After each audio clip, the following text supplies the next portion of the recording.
Assalamualaikum warahmatullahi wabarakatuh. Selamat malam Sanabay TV dimanapun Anda berada. Salam inspirasi. Sanabay TV, bintang tamu yang akan saya wawancarai untuk kita cari inspirasi dari profilingnya malam ini agak luar biasa. Luar biasa, bukan agak lagi. Karena saya harus profiling dari pagi sampai malam ini. Karena kalau biasanya yang saya wawancara ini karena orang level Provinsi Bengkulu biasanya saya luar kepala. Tapi yang malam ini orang level tokoh nasional. Kenapa kita hadirkan? Karena ada satu inspirasi yang mungkin bisa kita gali dari sosok beliau yang merupakan alumni dari Universitas Brawijaya yang mengambil kuliah hukum dan saat ini berprofesi juga sebagai pengacara. Menariknya beliau ini pernah menjabat sebagai ketua partai yang sangat populer dan menjadi salah satu pemenang pemilu. Namun di kejayaannya nyungsep, terkendala oleh kasus gratifikasi. Tidak berpanjang lebar, selamat malam Bang Rio Capella. Malam. Assalamualaikum. Waalaikumsalam. Bang, ini nama Anda ini nggak tahu ini memang dari orang barat keturunannya atau memang gayanya orang Lebong ini. Patrice Rio Capella. Kalau dibaca nih Patrice Rio Capella. Iya. Ya. Iya. Ini memang dari Lebong, Bang ya. Memang dari orang tua orang Ya, Lebong. orang tua saya orang Lebong. Tapi memang maksudnya nama Abang ini memang Lebongnya atau memang ada Enggak. kebarat-baratannya atau gimana? Jadi Bang? gini, nama awalnya itu Muhammad Saparudin. Nah, gitu. Lahir di bulan April, bulan Sapar. Itu kalau saya tidak ganti nama dulu, pasti yang hari ini panggilannya Sape. Sape. Kan Muhammad gitu nih, kalau Saparudin, di Sape. kalau namanya Iya, Sapa, iya, namanya iya. Sape. Kan itu. Oke. Kalau namanya misalnya Sebentar, itu pemberian orang tua tuh Muhammad Saparudin. Muhammad Saparudin, Oke. lahir di bulan Sapar. Oke. Oke? 2 bulan saya dikasih nama Saparudin, agak sakit-sakit. Pokoknya macam-macam rewel lah. Nah, kan biasa dulu. Oh, mungkin salah nama. Walaupun secara logika itu kagak ada hubungannya mau ganti nama apa aja, kalau sakit ya sakit kan gitu. Dikasih nama, akhirnya dicari-cari, terinspirasilah kepada namanya Patrice Lumumba. Seorang tokoh pejuang Afrika Selatan. Tokoh kemerdekaan Afrika Selatan waktu itu. Pejuang dan hilang nasibnya, nggak tahu di mana kuburnya. Itu Patrice Lumumba. Di Jakarta ada nama jalan Patrice Lumumba. Oke? Diambillah Patrice-nya. Kemudian nama terakhir Rio. Rio itu nama raja-raja di Rejang ya. Rio. Kemudian Capella nih. Ini kan banyak orang nanya apa hubungannya sama Mazda Capella. Dan terakhir ini saya ditelepon beberapa kajati teman saya dan beberapa teman. Ada kasus soal Miss Universe. Yang ngadain itu cewek mantan penyanyi dangdut itu yang ujungnya Capella juga. Jadi ini Bang ada hubungannya atau apa nih Bang? Ini masih ada WA-nya. Jadi Capella itu dalam bahasa Yunani artinya adalah bintang tertinggi. Jadi Patrice Rio Capella. Jadi boleh dicek tuh di Google apa arti Capella itu. Itu bintang tertinggi dalam bahasa Yunan. Ya, jadi Itu direstui orang tua? ya orang tua yang ngasih. Oh. Begitu kasih nama itu, sembuh kita. Memang gayanya harus memang seperti. Memang harus Nggak nama cocok itu yang nama saya melekat. Sape itu. Gitu kira-kira. Iya. Oke, saya baru tahu Sanabay TV. Bang Rio Capella, Sape. Ya. Muhammad Saparudin. Oke. Sanabay TV, dari profiling yang saya dapat, ini Bang Rio ini memang dari umur 15 tahun ini udah merantau ke Jogja, Bang ya? Ya 14 tahun.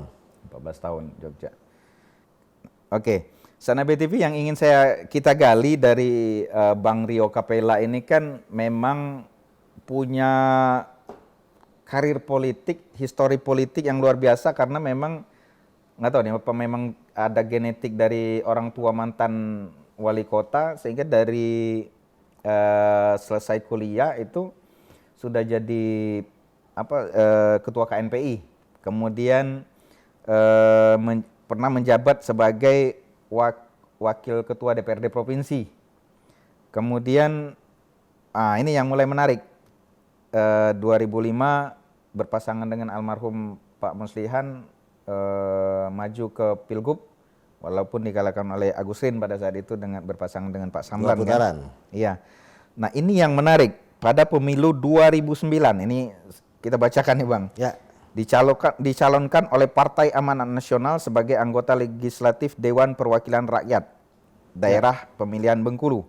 Memperoleh suara sangat signifikan dan dipercaya memperoleh 1 dari 4 jatah DPR RI. Namun secara dramatis, kemenangan di depan mata itu sirna oleh sebuah proses yang belakangan dikenal sebagai skandal atau mafia pemilu. Kita pengen dengar ini Bang. Kesannya kejam banget, zalim banget ini Bang. Iya. Anda merasa terzalimi waktu itu? Iya, pasti dong. Dan itu manusiawi aja. Bagaimana orang misalnya berjuang dalam proses tahun sebelum pemilu, kemudian sudah ditetapkan oleh KPU Kabupaten, KPU Provinsi, KPU Pusat. Sudah memutuskan dalam pleno bahwa suara saya selisih 20.000 dengan nomor 2 di bawah saya. Anak saya udah pindah sekolah, SD waktu itu. Kelas 3 sama kelas 5 SD Pak ya. Pindah ke SD di Jakarta, mereka pindah duluan. Saya menunggu proses hitungan karena dulu kan pemilunya April ya. Sedangkan mulai pindah kan mulai Januari, Maret gitu sih, pindah dulu. Nah dalam proses itu ketika sudah selesai pleno ya sudah, saya bikin jas dong. Mau dilantik, bikin jas, beli sepatu, itu siap-siap proses pelantikan. Tiba-tiba pada satu malam saya ditelepon namanya Mahyudin Sobri, dulu anggota DPD. Malam-malam ditelepon, katanya, hati-hati, kamu punya suara itu digugat orang. Loh siapa yang gugat? Kan saya sudah ditetapkan oleh KPU Pusat. Dan perhitungan itu kan perjenjang Pak. Saksi semua partai ada. Siapa yang gugat saya? Saya pikir kan partai lain nih. Kan yang diterima di Mahkamah Konstitusi itu adalah gugatan antar partai. Bukan gugatan antar caleg. Masa PAN, buat saya nggak mungkin lah saya menyumbangkan satu kursi kepada PAN kok. Gitu loh. Saya terang-terang aja, nggak mungkin lah saya. Enggak, tadi saya lihat dia bilang gitu. Saya antara percaya dan nggak percaya karena kita di Bengkulu. Dalam proses itu, kemudian saya mendengar bahwa sudah disidangkan gitu. Gugatan-gugatan PAN ya. Waktu itu Mahfud menjadi ketua MK-nya. Ketika disidangkan, saya berangkat ke Jakarta menonton. Dan saya lihat Pak Mahfud memimpin sidang itu. Pertama saya selaku ketua PAN Provinsi itu duduk sama ketua PAN Provinsi Sumatera Utara. Namanya Kamaludin Lubis. Karena dia digugat juga tapi calon provinsi gitu. Jadi berdua lah kita duduk sambil memperhatikan. Saya tenang-tenang aja. Kita menangnya telak kok dan gak ada masalah juga. Pada saat itu Anda masih confident ya bahwa... Oh iya. Kan kita nih, karakter saya itu iya enggak gitu. Okay. Jadi bukannya saya selalu mencurigai orang begini, enggak ada. Saya bukan orang yang punya karakter seperti itu. Semua saya sambut baik. Nah pada waktu itu Mahfud kita bikin sidang, sebentar aja sidangnya. Dan sekali aja. Dia sekali tanya, putus. Dia tanya begini, KPU Pusat ada? Disebut oleh panitia tidak hadir, hanya diwakili oleh jaksa negara. Loh saya tanya KPU Pusatnya, nggak ada Pak, nggak hadir. Udah, KPU Provinsi Bengkulu, nggak ada juga. KPU Kabupaten Kaur, nggak ada juga datang. Kita lihat nggak ada, pasti menang dong kita, karena mereka nggak ada. Perhitungan saya pasti gitu. Apa jawaban Mahfud? Karena tergugat tidak hadir satupun, maka gugatan penggugat dikabulkan seluruhnya dan meminta kepada KPU untuk memasukkan selisih suara yang digugat di Kabupaten Kaur itu dimasukkan ke dalam perhitungan pleno. Nah, saya bilang, hilang nih kursi saya. Saya penonton dan menyaksikan sendiri. Begitu keluar itu, gimana perasaan saya coba? Saya sama adik saya namanya Eva, perempuan. Dia memang kerja di Jakarta di DPD. Kita keluar, dia nangis, saya lemes, gak bisa apa-apa ini. Saya kira, wah, hanya begini sekejap kemudian kita hilang kursi. Hanya omongan Mahfud gitu aja. Hilanglah kursi itu. Suara yang dianggap dia hilang 22.000 di Kabupaten Kaur. Dibawalah pleno ke KPU Provinsi untuk dimasukkan ke Kaur. Nggak bisa. Saksi partai semua hadir. Nggak bisa karena kalau ditambah 22.000 di kesini, melebihi suara sah di Kabupaten Kaur. Kabupaten Kaur itu yang sah 60.000. Lah kalau tambah 22 menjadi 80 dari mana suaranya? Gitu. Ya bingung. Akhirnya kembali lagi kepada KPU Pusat. Saya datang ke KPU Pusat. Sama suaminya Dian Saroza waktu itu. Profesor Saroza. Berteman, aku antar kau ke KPU. Karena waktu itu sama Dian dan saya masuk. Iya. Antar KPU di situ kata KPU ini keputusan MK final and binding. Kita nggak bisa apa-apa. Pengumuman KPU tetap pemenangnya adalah Rio Capella, tetapi yang dilantik adalah orang yang menggugat itu. Dan anehnya hasil putusan MK itu adalah menggeser caleg dalam satu partai. Harusnya itu menggeser kursi antar partai. Itu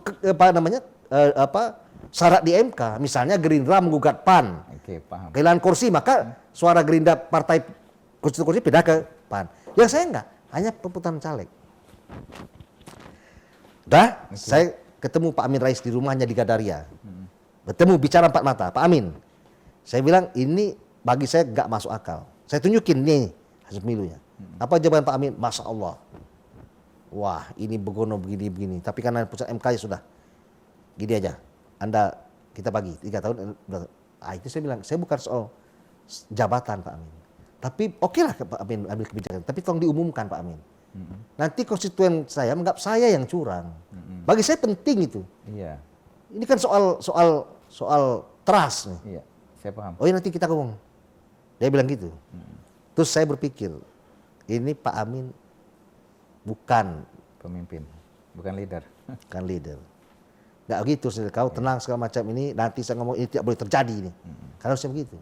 Bukan langsung mencari, bagi. Bukan itu. Poinnya kan bukan di soal jabatan saya ngomong. Iya. Ini salah putusan ini. Itu nggak bisa kita rubah juga. Tapi Pak Amin harus tahu bahwa ini salah. Disebutkan bahwa kalau Anda tidak bisa dapat semuanya, dia bacakan ayatnya. Jadi kalau Anda bisa tidak dapat 10, ya kalau dapat 4 Anda ambil. Saya senyum. Oke. Anak muda berumur 37 tahun dizalimi, Pak. Saya senyum. Kalau gini caranya, saya harus membuat sesuatu di Jakarta ini. Kalau ini kunci politik ini pada urusan partai, saya harus jadi sesuatu di sini, Jakarta ini. Dan saya tidak akan mungkin pulang, Pak.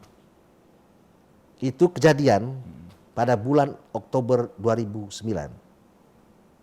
Januari, saya bikinlah itu Ormas dan seterusnya menjadi sebuah partai politik. Oke, nanti kita akan bahas soal Ormas Anda. Setelah sekian tahun kasus ini, kan Anda mungkin semakin dekat after sekian tahun lah dengan Pak Mahfud.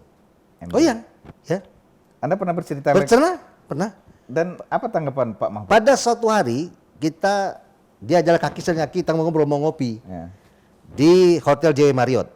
Yaitu kira-kira itu 2009 kejadian, 2012-an. Berarti Ketemu Pak 3 Mahfud. tahun ya? 2 tahunan lah. 2 tahun. Oke. Ketemu, ada ngadiri acara lah di situ. Jadi saya belum masuk karena saya merokok, dia jalan dari parkir, lihat saya, oke, kita ngopi dulu, ayo oke. Kita duduk, saya ngomong sama Pak Mahfud. Mas, masih ingat nggak? Mas yang mutusin manggil KPU ke adik kemudian pindahkan kursi saya itu. Dan ada 2 insiden dalam pemilu 2009. Satu yang dilakukan Andi Nurpati terhadap adiknya Yassin Limpo, Dewi Yassin Limpo, yang memalsukan keputusan MK. Itu ribut dulu dia. Satu Bengkulu. Apa kata? Sudah pokoknya udah nggak usah ngomong itu lagi. Dia udah nggak ketua MK lagi. Iya. Ketemu dan saya ingatkan. Ingat nggak Mas mutusin saya dulu. Udah pas kita udah masa lalu saya ngomongkan lagi. Dan dia nyari dia keliru. Oke. Dan Anda boleh cek di blog pribadinya Dahlan Iskan. Dia tulis tuh. Rio Capella, politisi apes. Dia ceritain. Ada buka juga di blognya Mahfud. Mahfud ngomong bahwa saya mengambil keputusan itu bukan karena dia kalah. Karena KPU-nya nggak hadir, apa saja dia. Iya. Kalau KPU-nya hadir mungkin KPU itu cek tuh. Blog pribadi dengan cek di KPU Google. Termasuk kasus saya kemarin, apes tuh 200 juta dia nggak makan segala macam gini. Orang bicara ratusan miliar. Oke. Jangan, oke? Itu maksud saya. Anda boleh cek, saya nggak ngomong yang apa yang asal ngomong gitu. Oke. Saya berapa tahun ya? Karena pada saat abang di tahun 2004 itu saya baru merintis sebagai wartawan soalnya. Ya, ya. Dan momen ini memang saya tunggu untuk mengklarifikasi langsung ke Bang Rio tentang histori yang saya juga jadi tanda tanya dari dulu. Bang, kita akan kembali ke segmen kedua. Nanti menarik yang tadi Abang sudah sampaikan bahwa setelah apes, disebut apes ini justru membangun spirit untuk menjadi lebih maju lagi. Apa itu? Jangan kemana-mana, tetap di Inspirasi.